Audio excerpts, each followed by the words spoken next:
Investor today, I can't believe you are asking a question on Epstein at a time like this. I don't understand why the Jeffrey Epstein case would be of interest to anybody. It's really a Democrat hoax because they are trying to get people to talk about something that is totally irrelevant to the success we have had as a nation since I became president. Hi again, everybody. It is now 5 in New York. Donald Trump has for months been pushing back against any questions about the Epstein files.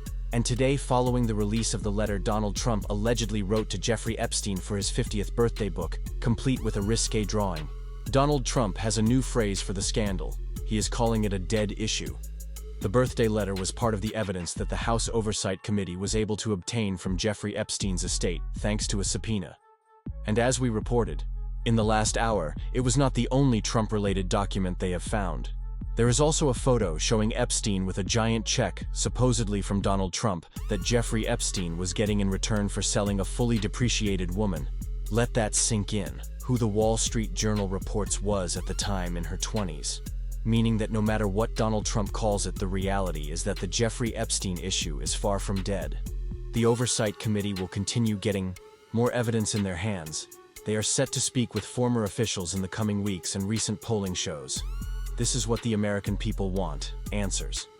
Quinnipiac poll finds that 7 out of 10 voters are following news about the Epstein files either very or somewhat closely. 73% believe the United States Department of Justice is not being transparent in the way it is handling the investigation into Jeffrey Epstein. Donald Trump may want this to remain a dead issue, but Democrats and a few Republicans now are making sure it stays very alive. It is where we start with one of the Democrats keeping the story alive by getting to the bottom of these unanswered questions. Congressman Robert Garcia of California is here. He is the ranking member of the Oversight Committee.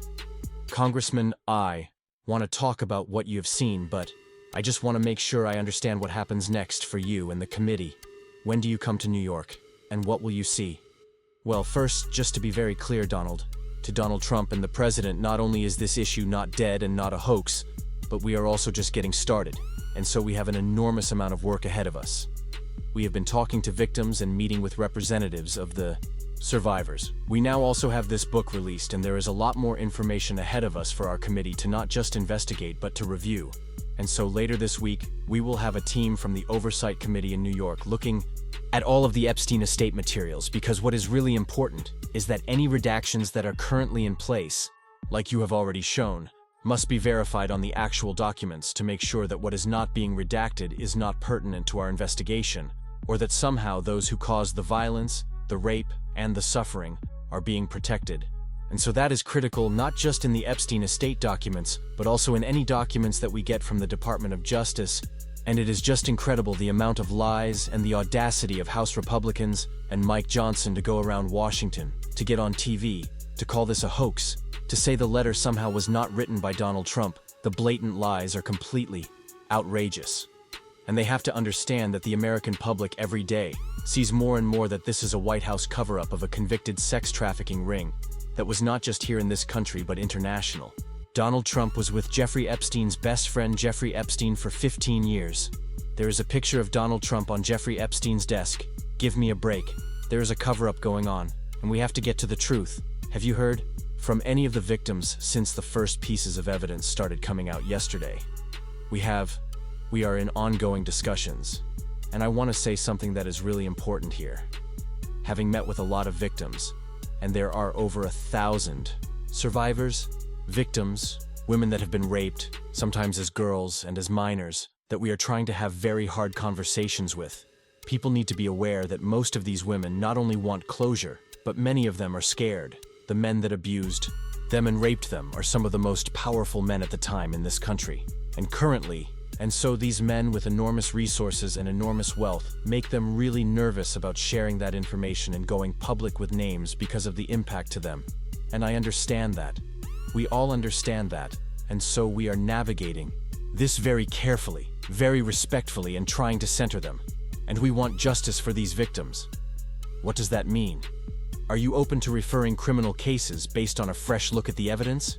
I think all options are on the table, and for us to move forward, we have to get access to the full Epstein files and documents that House Democrats forced a subpoena on. And right now, the Department of Justice is unwilling to comply. They send us documents that were already available to the public. There are enormous amounts of material that we should be investigating and assessing right now from the Department of Justice. They are sitting on Pam Bondi's desk per her own admission.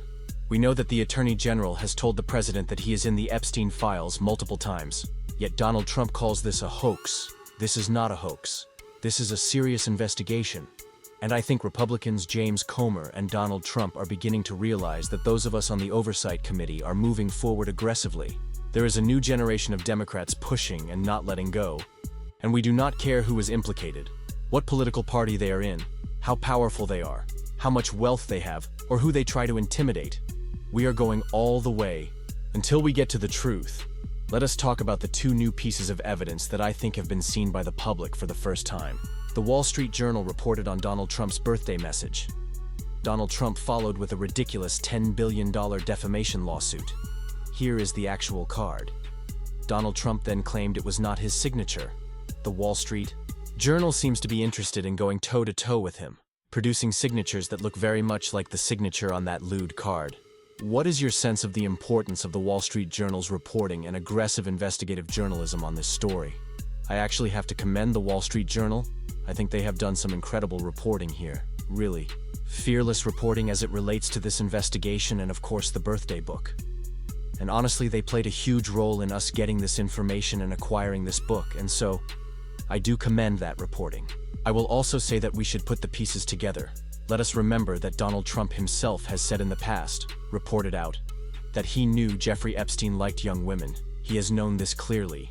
Jeffrey Epstein's friends have known this because you see those horrible drawings and other drawings in the book of Jeffrey Epstein, handing balloons to young girls and other lewd comments.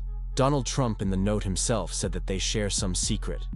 And so if Donald Trump knows the kind of man that Jeffrey Epstein is, which is a sex trafficker of women and girls, why was he such close friends with him for so long, and why were so many other powerful men connected to Epstein and also protecting him? And so, these are the questions that have to be asked. We have to get all the investigation through, listen to the victims, uplift them, and I hope the public also realizes that we have a lot of work ahead of us. We want the bank records. We want all of the data that we know the financial institutions have over the money that has gone in and out of these accounts. And so we are going to leave no stone unturned here. Have you subpoenaed the banks? We are in the process of working to get all this information, and that is absolutely on the table. And so we are working with Republicans on this. Look, if Republicans do not want to join us in subpoenaing the banks and all the financial institutions, we are again going to force votes. We are going to continue to try to get Republicans on record and try to force as much information to come out as possible. Have you subpoenaed Maureen Comey, who was involved in bringing the case against Epstein and Maxwell? We have a long list of people we want to talk to, and we are working through that right now. And so I will tell you that there are a lot of people that we are very interested in speaking with that have a lot of information.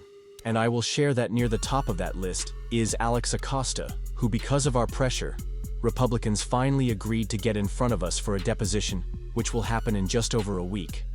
At the end of the day, you have talked to enough of the victims. I have had the privilege of interviewing a couple of them.